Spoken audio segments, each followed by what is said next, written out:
Ce lundi 7 juillet 2025 marque le lancement effectif des épreuves orales et sportives du brevet d'études du premier cycle BEPC. Session de juin 2025.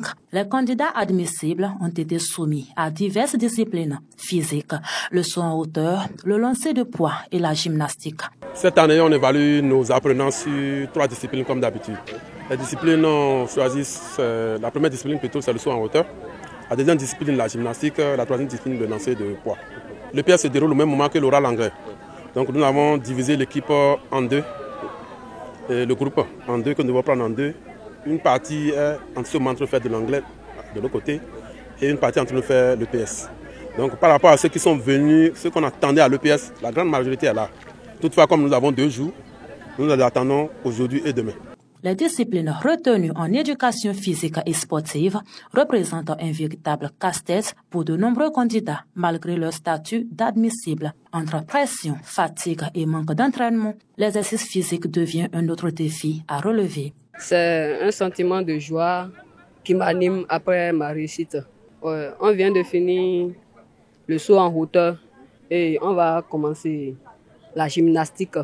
Je n'ai pas pu sauter, mais je me donne le courage de pouvoir bien faire la gymnastique. On doit faire le saut en hauteur, la gymnastique et le lancer de poids. Pour le saut en hauteur, de loin, on voyait que c'était petit, mais quand on l'approche, c'était un peu haut, donc je n'ai pas pu sauter, je n'avais pas eu le courage de sauter la côte.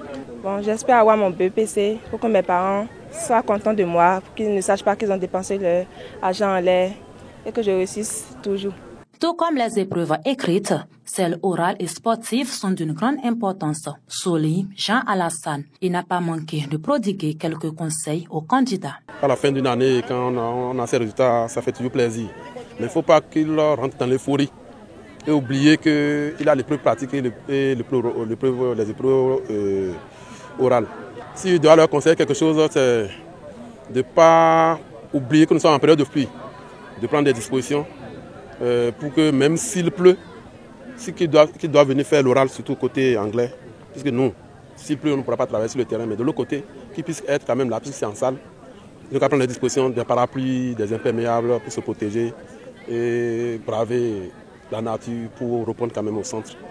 Il convient de rappeler que pour cette session du BEPC 2025, le département du Borgou s'illustre brillamment avec un taux de réussite de 83,80%, le classant 2e au plan national. Un résultat encourageant qui témoigne du sérieux et de l'engagement des apprenants et des acteurs du système éducatif.